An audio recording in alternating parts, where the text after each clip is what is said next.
Patriots versus Saints preview and prediction. All right, ladies and gentlemen, turn the page. The Giants game was last game. Celebrated. We were excited. Good time was had by all. Hey, speaking of that game, Saints won by 12. So I am doing a 12% off deal on the store until kickoff against the Patriots. So make sure you're taking advantage of that. 12% off every item on my store because the Saints won by 12. Saints win by 12. You win by 12. There we go. All right, so the Patriots are an interesting team. They're an up-and-coming team, but they have also kind of arrived. Like Drake Maye is, on one hand, he's the next young quarterback that everyone thinks is going to take a step, right? He is what C.J. Stroud was, C.J. Stroud's rookie year. Difference is Drake Maye has kind of done it. He's kind of taken the second-year step that everyone was hoping he would. He's playing at an elite level right now. The Patriots, very well coached, very balanced. Okay, they're not a flashy team. They're not a team where you're worried about blank superstar or this superstar or whatever. They're just a good, balanced team who kind of do everything okay, and they're going to be a handful for sure for the Saints. Now, it is a winnable game. It's not like we're facing the Bills in Buffalo, okay? And we're going to kind of go through the entire breadth of what the Patriots do well, what they don't do well, the betting market, all that stuff in this video, and try and start our preview for the week. Patriots and the Saints. This game once again in New Orleans. New Orleans had a little bit of magic last week against the New York Giants, getting their first win of the season. Patriots coming off a thrilling win in Buffalo against Josh Allen and the Bills. Drake Maye's arrival game? I just said perhaps.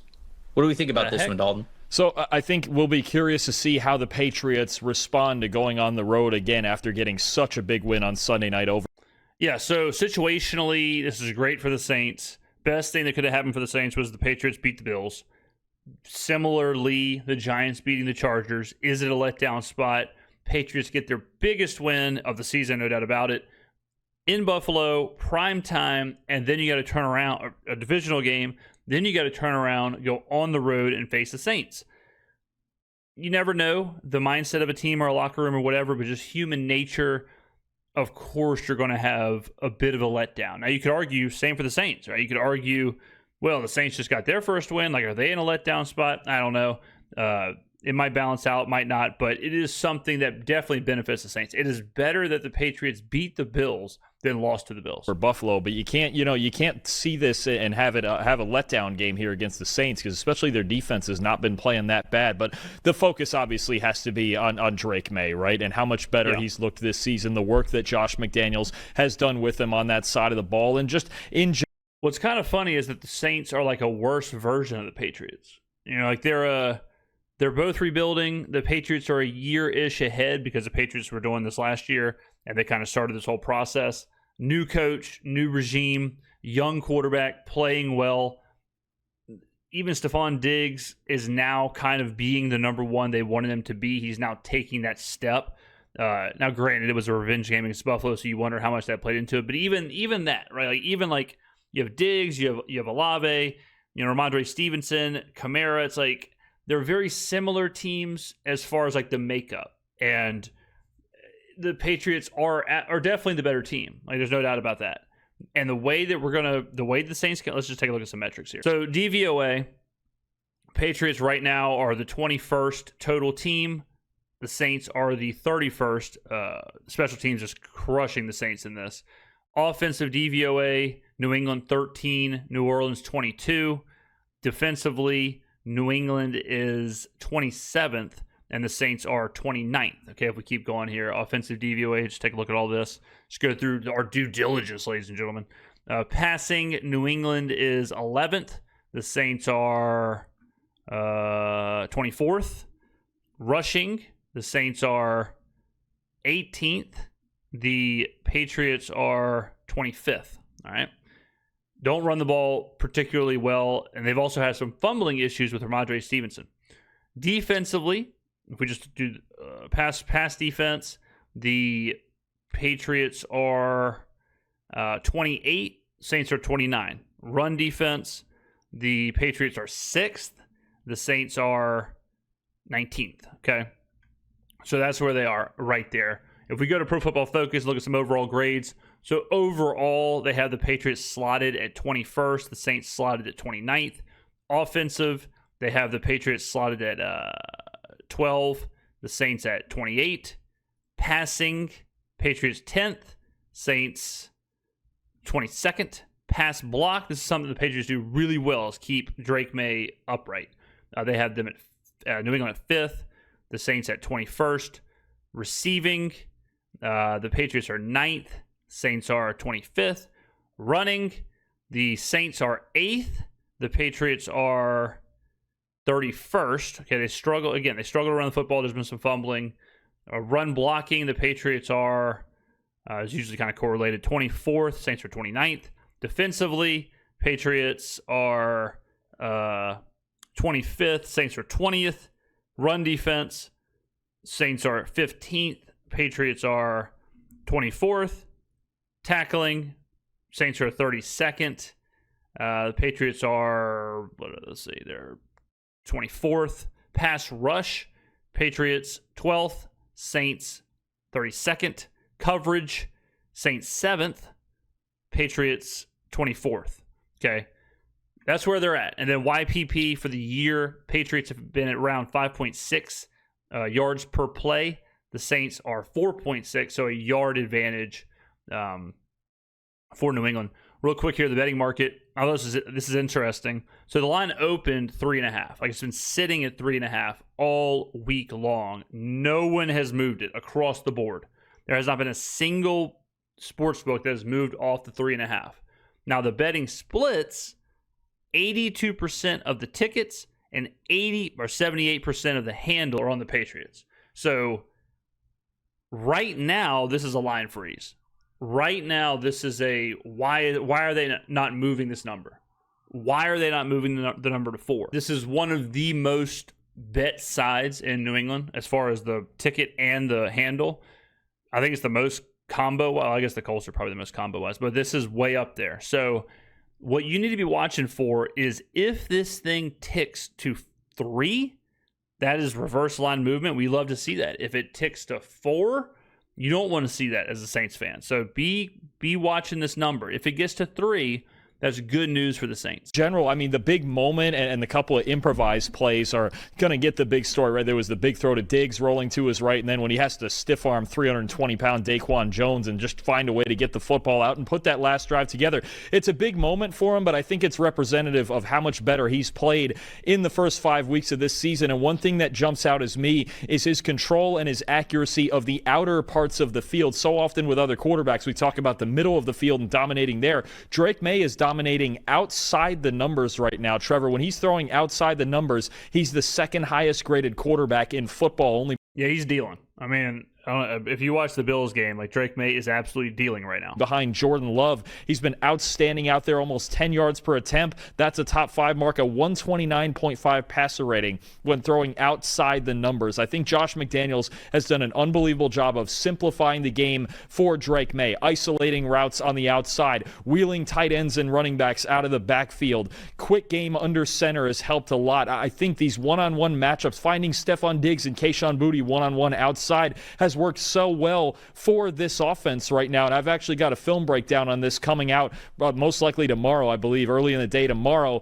And it's just Drake Maye and Josh McDaniels working so well east and west because they don't have a ton of downfield speed threats in this offense, right? They haven't gotten Kyle Williams involved at all. They're not really pushing the ball vertically down the field, but they're stressing defenses. This game is going to be on Drake Maye's shoulders. I think the Saints will do a good job of stopping the run because the Patriots don't really run the ball well to begin with, and the Saints are good at stopping the run. So I think they'll handle that. The question is, can the Saints stop Drake Maye when they stop the run? Can they limit Drake Maye down the field to Stephon Diggs or whoever else, right? The Saints have struggled in pass defense. They have struggled at getting pressure to the quarterback.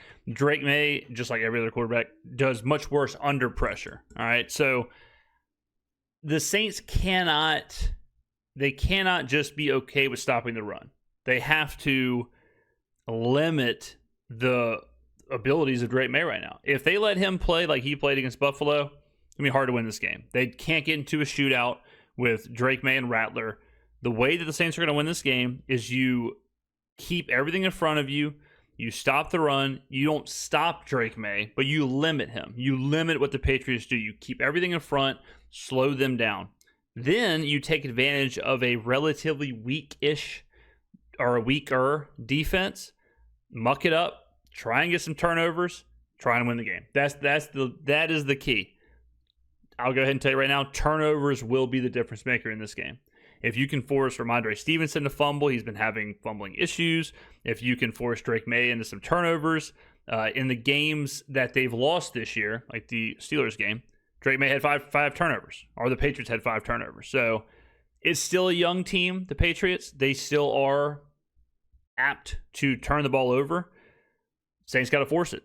Absolutely had to force it. East and west, from sideline to sideline, with a mountain of different concepts. And it actually reminds me a lot of the one year that Josh McDaniels had Mac Jones in 2021, his rookie season. And Mac Jones throwing outside the numbers that year was the 8th highest graded passer in the NFL. McDaniel leaves to go to Vegas. That production drops off the table. So I think New England right now, with a bunch of different weapons and with Drake Maye throwing the ball so well, they're attacking the outer parts of the field. And that's an interesting matchup because the Saints outside the numbers have actually the 3rd highest coverage grade in the NFL right now. We'll see where the emphasis goes for the Saints defense in this game to stop those outside throws, but that's where Drake Maye is winning right now.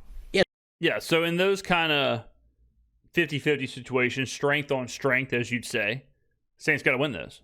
And if the Saints can win those, and they can stop Drake Maye from doing what he wants to do, while also stifling the run as they have done, then all of a sudden it's a low-scoring game. Then all of a sudden it's who makes the mistake. And the Saints are at home. They can force something, get a lucky break, get whatever to go their way. It can absolutely be in this game. They've got to be balanced. You know what the Saints want to do. They want to run the football. They want to throw these efficient short to intermediate routes. This is going to be a dogfight. I mean, this is going to be 2 teams that they're not hiding anything. Like, this is going to be, when they show up, when the Patriots show up on Sunday, the Saints will know exactly what they want to do. When the Saints show up, the Patriots will know exactly what they want to do. Okay, it's the question of whose strength will win and then who makes the mistake. It's a little bit of strength on strength. Damn it! I wish I could pay for live TV that. What's only going on on here, ladies and Let gentlemen? you do that. Good Lord, have mercy. I wish I could take advice. God, this guy needs to get some aloe vera. On both sides of the ball in this matchup, I was going to call out the fact that 2 of the highest graded players on New Orleans team last week in the win were their outside corners, Kool-Aid McKinstry and Alontae Taylor. And I think that those guys matching up against Maye outside. Now, that was last week, right? Kool-Aid McKinstry has really struggled at points this year. Was last year a kind of arrival moment for him?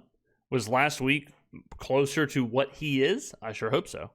But if you took the average, I guess, of the year, the idea of like, all right, well, yeah, let's have Kool-Aid, shut down Stephon Diggs, like, people would be kind of concerned about that. Now, granted, he's not going to be asked to, play man on Stephon Diggs or anything, but they got to win. Like, we're not going to get 5 turnovers like we did last week, but the secondary has to be really good. And there is a difference between facing Wan'Dale Robinson and Jackson Dart and facing Stephon Diggs and Drake Maye. The numbers is going to make for a really intriguing matchup. I also think on the other side of things, Spencer Rattler has had a lot of success when they have been willing to dial it up deep. 9.2 average depth to target last week. 2.44 time to throw. I mean, Spencer Rattler was confident last week against this Giants defense and with throwing the ball further down the field. So now, for what the 2 teams are and what the 2 teams do, you could absolutely argue that this week is I don't want to say easier, but this week is an easier matchup than the Giants. The Giants were presenting a really bad situation for the Saints. The Giants were presenting a really formidable defensive line against a seemingly weak Saints offensive line, especially in pass rush. And the Saints did well. I mean, the Saints, Spencer Rattler wasn't sacked. So he should be more comfortable against this Patriots defense, just from what they present versus what the Giants present. It's not to say, like, the Giants are a top 5 defense and the Patriots are a bottom 5 or anything like that, but Rattler could have success. The Saints could have success offensively against this Patriots team, and they're going to have it. You know, they got, I don't want to say bailed out or whatever, but they got a ton of turnovers that went their way, really timely turnovers that went their way last week. What the Saints can't do, we say this every single week, the Saints cannot start slow. They cannot play from behind. They cannot miss field goals. They cannot make mistakes. They can't extend Patriots drives or penalties, all that stuff. They have to clean all that stuff up. And the main thing is, can the Saints start hot? Can they show success early on? They cannot win games if it's 14-3 after the first quarter in every game. The Saints need to be leading this game. They need to be dictating the pace in this game. They need to keep everything, no mistakes. Keep everything clean. All right, Blake Groupie, looking at you. Average depth of target went up, and yet the time to throw was his lowest of the season. So there's a ton of confidence in how he was able to play last week. And so you think, all right, well, they're going to continue to dial it up. They're going to continue to hunt for these explosive plays, which they really need. But on the other side of things, over the last 2 weeks specifically, when Christian Gonzalez has been back for the New England Patriots, 48.7 coverage grade on passes of 15 or more yards. Now, you might say to yourself, whoa, hold on, 48.7, that's not very high. But you got to think, anytime a team is attempting a pass that is 15 or more yards down the field, it's inherently a low success rate anyway. They're connecting on it, your coverage grade as a team takes a massive hit. It's not like you're giving up an underneath 5-yard pass or something like that. If you're giving up something that is considered an explosive play, your coverage grade is going to go down. So that 48.7 coverage grade on those deeper passes is actually 8th best in the NFL over the last 2 weeks. So since getting Christian Gonzalez back, the confidence has really been there for this New England secondary. And we'll see. It's, I saw a couple other people in the chat were mentioning this, like, hey, it's a young team for the New England Patriots. Like, could this be they're coming off the high of going to Buffalo and defeating this team. Are they going to have that same sort of focus and discipline to be able to go in New Orleans and do the same thing? Well, that's what the Patriots hired Mike Vrabel for, is that it's a culture guy, it's a locker room guy, it's a businessman, that's the whole reason he's the head coach of the Patriots, is to create that discipline, create that culture with a young team to where they can handle winning like this. They can handle going to Buffalo, winning in primetime, turn around, refocus, and be ready for the Saints. Against an opponent that, if you don't catch yourself, you could certainly think of this group as inferior. And you could say, hey, we just beat the Bills in Buffalo. We're going to walk into New Orleans and get this win easy. I'm not so sure that that's going to be the case. And so this game could be wacky. I'm not taking the Saints in this one like I did last week. I'm going Patriots 21. Yeah, so I think if I had to pick one thing that really worried me in this game is that I think Drake Maye will have plenty of time to do what he wants to do. Last week, Jackson Dart had plenty of time to do what he wanted to do. And in that game, I sat there and said, man, if this was like Matthew Stafford, if this is a whoever, and he's just sitting back there and he can just throw, they're going to pick us apart. And right now, Drake Maye is playing at the level to where you can't just let him sit back there and pick you apart. He will absolutely do that. The Patriots, with Will Campbell, have been really good at keeping Drake Maye protected. The Saints have been really bad at getting after quarterbacks. That's the matchup right there that I do not like that. I do not like that. You got one team who's already good at protecting the quarterback, one team that's already bad at getting after the quarterback, because I just feel like it's hard. That's the part that's hardest for me to be like, and Chase Young's practicing, but that's the hardest part where I'm like, oh yeah, all of a sudden the Saints are just going to dial it up and get Drake Maye under all this pressure. And if they are dialing it up and they are blitzing, which Brandon Staley doesn't really do, but if they are doing that, then what does that mean for the secondary, right? It's then all of a sudden, it's much more difficult and much more pressure packed on them to hold their coverage. 1, Saints 13. I think at least the Patriots defense is going to lock in for this one. And although I don't expect the Patriots offense to be as consistent and explosive as it was last week, I do think it's enough for them to get the win. So 21-13 New England here from me. If I had to put a number on it right now, like a prediction, it would probably be 21-17 Patriots, something like that. I think it'll be slow. I think it'll be certainly a defensive battle. I think there will be some strength on strength there.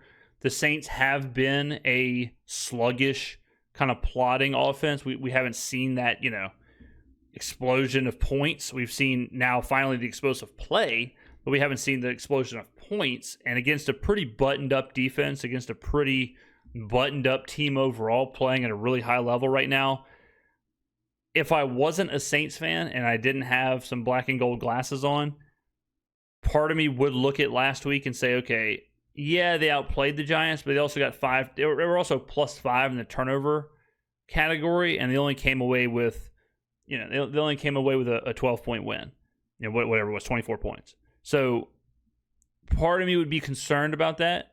Part of me would be concerned that so much went right for the Saints, and there still wasn't a ton of points on the board. I'd be a little concerned on what that meant, and I'm not going to say it's a Fugazi box score, but I would be concerned. All right, so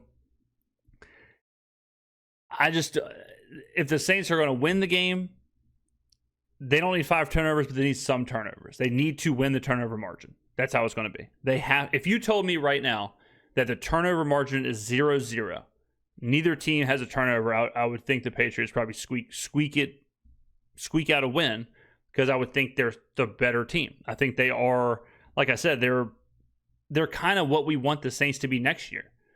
We want the Saints to be the team that right now has all these young players, like New England was last year, then takes a step, and they can be at times good enough to beat Buffalo on the road, right? Like, is New England going to win the Super Bowl this year? No. But they're trending in the right direction. They're trending up as a team where it's like, okay, there's some real talent here. There's some real players. As a whole, are they a true threat in the AFC? No. But they're trending that direction. That's where we want the Saints to be. Right now, they're in that rebuilding phase. Next year is the year where it's like, okay, this team's got something. This team's viable every week. This team's a real buttoned-up outfit. This is a real organization here. So if all things are equal, I think the Patriots get a win in a very low-scoring defensive battle, a very tightened, very similar to what we saw with Arizona and San Francisco.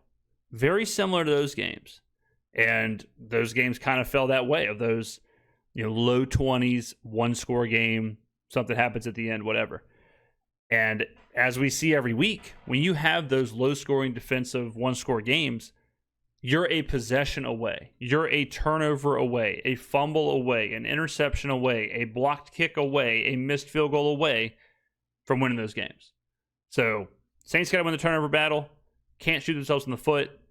First prediction for this one, I'll say 21-17 Pats. I actually love that was brought up in the chat there with the veteran players, because I think that was a big factor in their win in Buffalo, is they got the big contributions from veteran players. Stephon Diggs, guys like Morgan Moses, Robert Spillane, Harold Landry, Garrett Bradbury, even Mike Vrabel and Josh McDaniels as the veteran coaches, right, running the team right now. I think that is a big factor, and those veteran guys have to be the ones to get them through another road game in a loud environment and go, hey, guys, just because we got a big win last week doesn't mean we don't have the job to do this week. I think a big factor on the field in this game is that, look, New England's offensive line is one of the most improved units in the NFL. They're fifth in the league in pass blocking grade. The Saints have the lowest pass rush grade in the NFL, and I think the fact that Drake Maye is going to have so many clean pockets is going to be the difference in this game. I think the Saints defense keeps them in it. I'm taking New England to get a close win, 20-17. Right. Oh, man, we were close on that one. I said 21-17. He goes 20-17. All right, so similar scores there, 20-17, and then I had 21-13. But this is probably the sneakiest, intriguing game that we have this week, given the fact that you wouldn't necessarily think it's a strength on both sides of the ball, but it does feel like that is the case. So we'll see which team can come out on top. And I'm very curious to see how the veterans, like you mentioned, lead this New England Patriots team. And if they're able to come out, man, hit the ground running just like they left off last week, man, then we need to start talking about this Patriots team a lot more seriously throughout the rest of the season and perhaps even into the playoffs. Real quick, so if you do the comparison numbers, the Patriots were 8-point dogs in Buffalo. The Saints were, let's just call it 16.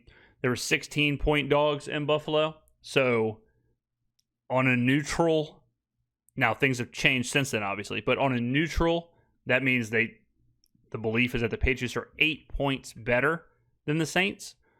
If you give the Saints 2 points for home field advantage, then that means this should probably be, this would probably be a 6-ish point spread, right?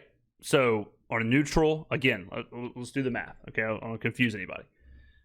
Patriots +8 in Buffalo. Saints +16 in Buffalo. The difference there is 8, right? So on a neutral, it would be New England -8 versus New Orleans. So now, if you give the Saints 2 points for home field advantage, home field's somewhere between 1 and 2 points for every team, then all of a sudden that's, instead of +8, that now goes to +6. Okay? Get it? So there has been an upgrade for New Orleans for sure. There probably should be an upgrade. Question is it too much of an upgrade or whatever? This is strictly from the betting thing. As of right now, the betting market likes the number and believes it's kind of right on the money, which is why I said earlier, if you see this thing tick to 3, that's a huge move towards New Orleans, because we saw the splits.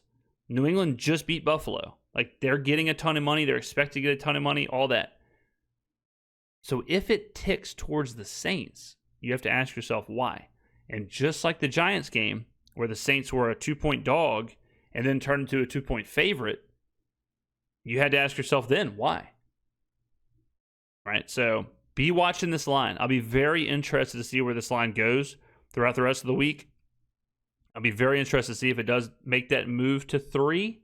And I'm hoping it does. That would be very, very cool. I do not want to see it go to 4. So hopefully it goes to 3. All right, ladies and gentlemen, let me know in the comments below what your prediction for this game is. Oh, one thing I wanted to show you real quick. Okay, so if you look at the team reports for New England, this is the part that scares me. If you look at the team reports for New England and you go to passing, pressure, and depth and all that stuff. Hold up. I went to the wrong thing. Let's see. If you go to New England team reports, pressure and depth, if you look at, and again, like every quarterback's going to be better when they're kept clean, right? Drake Maye, when he is kept clean, is nuts, okay? 86.8 offensive grade, 86.1 passing grade, 7 touchdowns, 1 interception. This is the part that's concerning. If he is kept clean, and we would assume by what the Patriots have done so far and what the Saints have done so far, we would assume he will be kept clean. And so if he's kept clean in the pocket and he's going to deliver this kind of performance, this is the part that scares me. We have to get him under pressure. We have to somehow get some pressure on Drake Maye. That's the question. That's the question that we need to see. Okay? All right, ladies and gentlemen, let me know in the comments below what you think. Thank you for watching. I will see you in the next video.